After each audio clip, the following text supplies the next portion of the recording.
Het-Heru, namaste. This is Kasakma Keperu with another broadcast for you.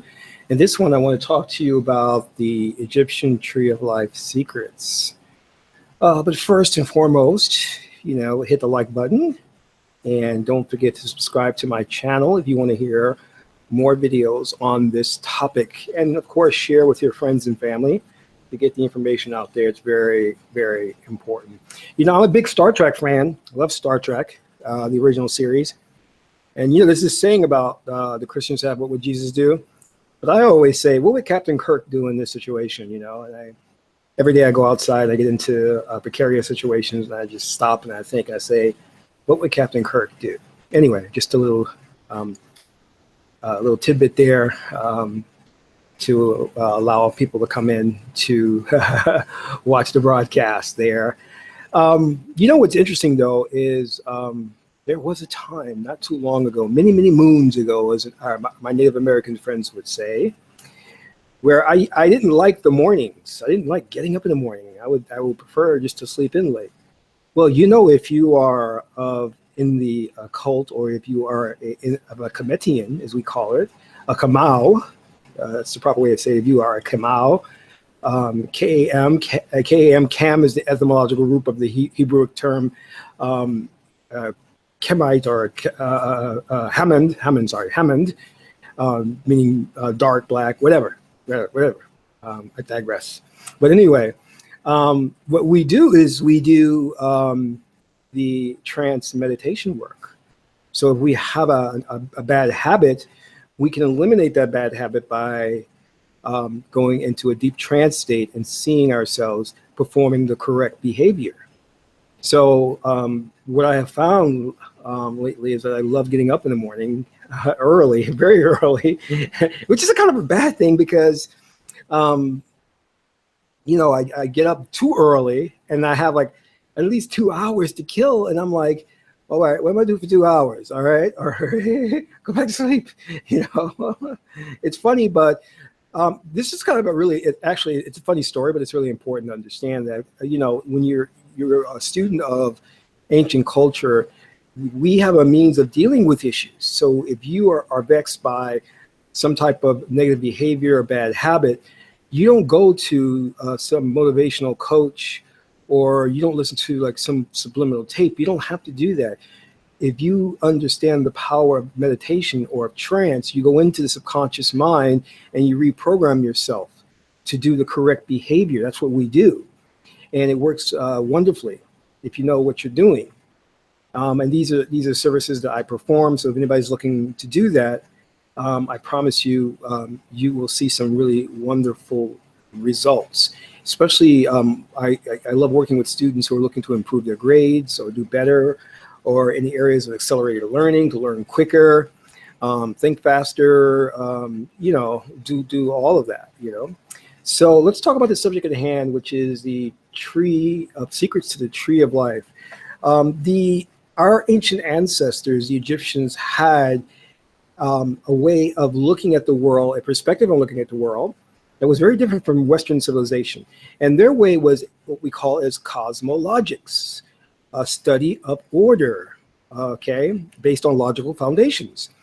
And the cosmologics was based on a Ma'atian way of thinking, which basically means it looked at things through Ma'at, a holistic perspective, meaning that there was a form-function relationship to everything, and looked at reality, not just the universe, everything as interdependence and interrelationship. Everything was created for a purpose, and everything depended on everything else to function correctly. The parts function to sustain the whole, and without the parts, the whole could not function. All right.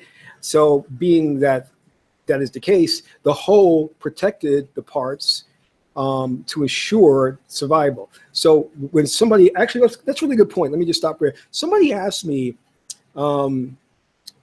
does God need you? And I said, yes, God needs you.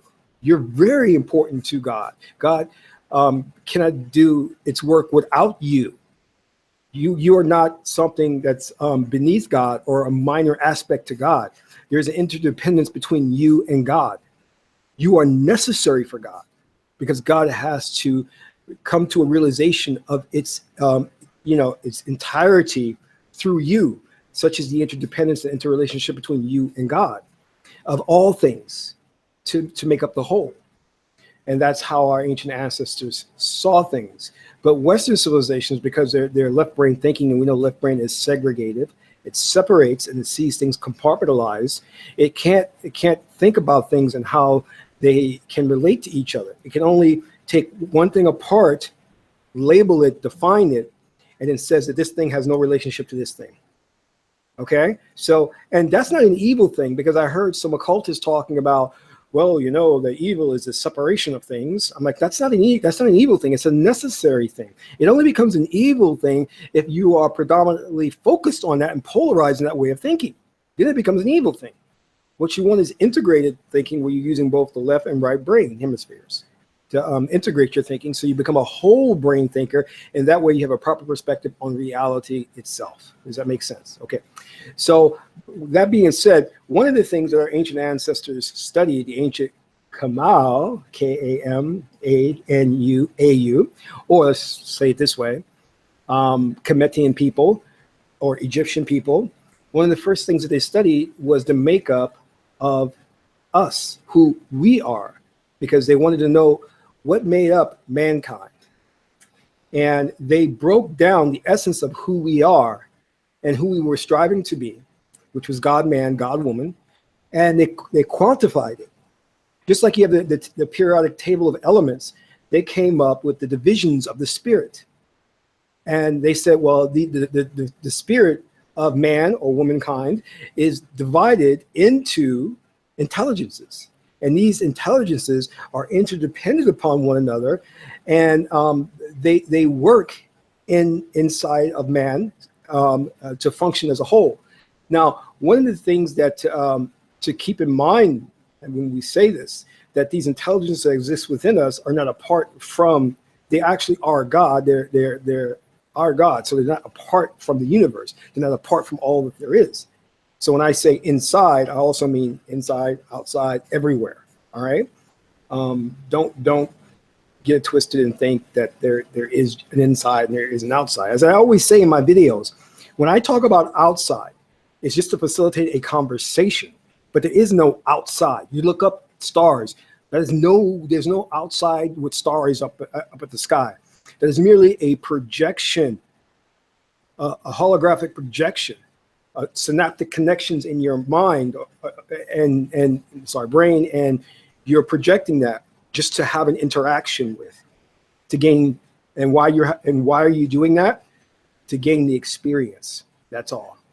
Because Neter, God's source, Yahweh, wants to have that experience. All right. So we have the tree of life, and the goal of the tree of life is to climb this tree of life, and through this climb come to the realization of who we are, which is our divinity. And the tree of life is meant as a meditation system, a system of meditating on each sphere of the tree of life, kind of like the Kabbalah. And by reciting the meditation, and more importantly, which is very, very powerful, the mantra, the hakao, the word of power. By reciting that mantra, you are activating that, we can say, chakra, that chi energy. So you're vibrating according to that sphere, and you're awakening that God energy. Does that make sense? Because each sphere is governed by a different deity or a different God. So if I wanted to be a great artist, I would have to recite the mantra of Het-Heru. Does that make sense? So if I wanted to be a great leader, I would have to recite the mantra of Heru or Horus. Okay. So if I wanted to be a wise person, I would have to recite the mantra of Tehute or Jehute. Okay. So you get the idea. As we're going up this tree of life, we are becoming one with the deity. We are acquiring its noble qualities, and we're becoming God. We're becoming God man, God woman. That's the purpose to it. The first sphere is Geb. Geb is the earth. This is where we get our earth-born knowledge.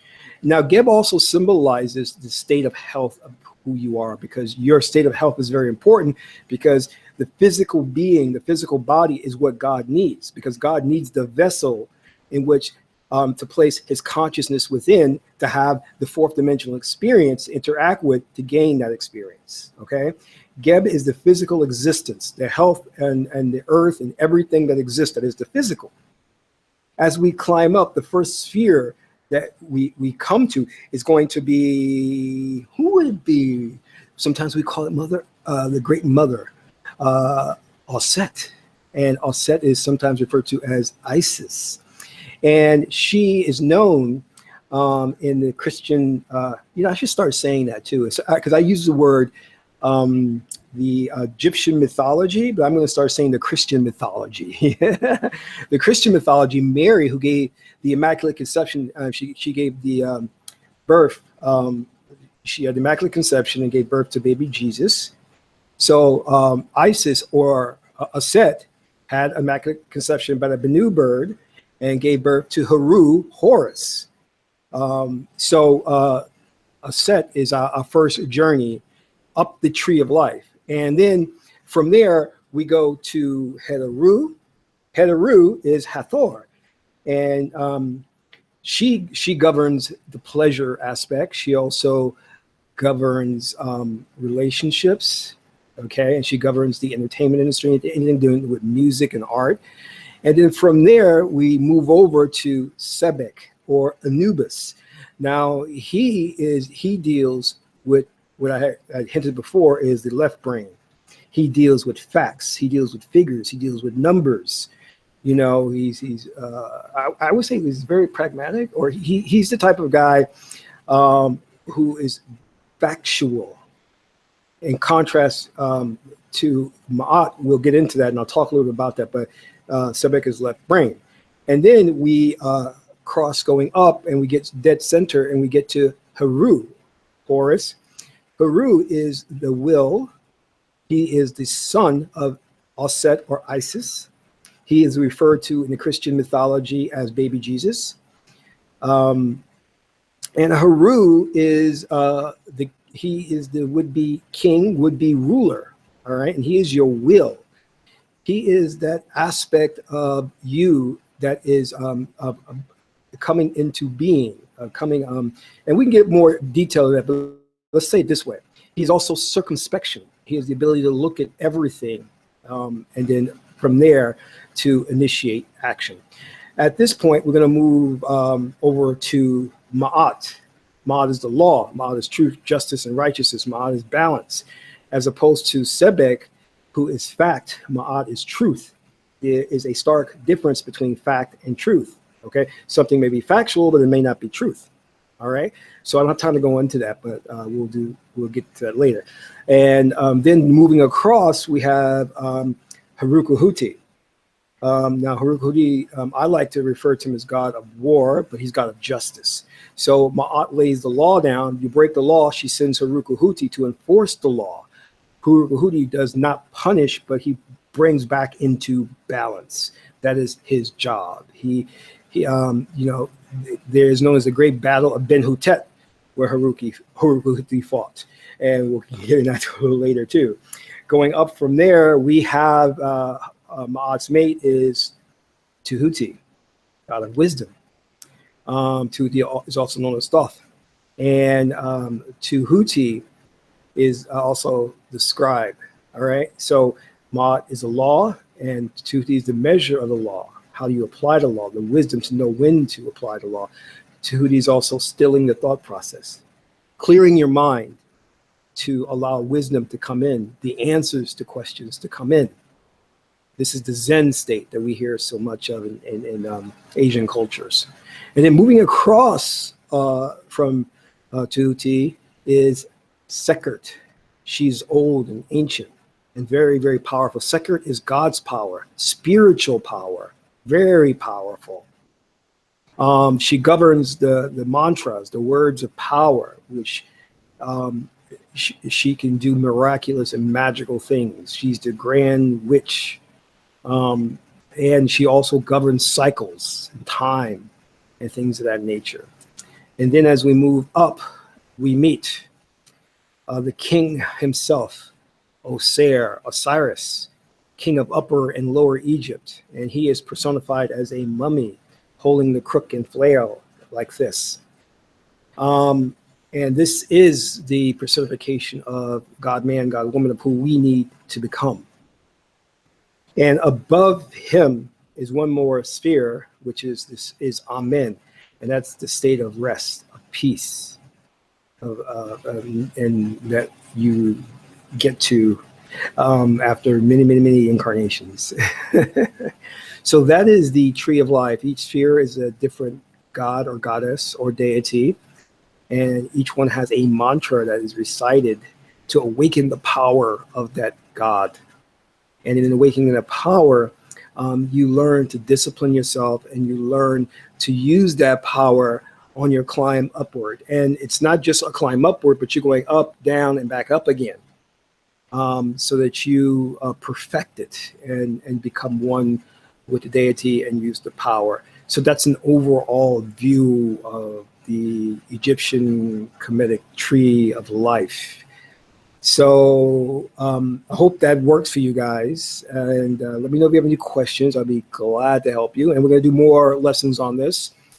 And I'm going to get back to you with the actual mantras. We're going to deal with the mantras and the pronunciation, so you guys can start awakening the power.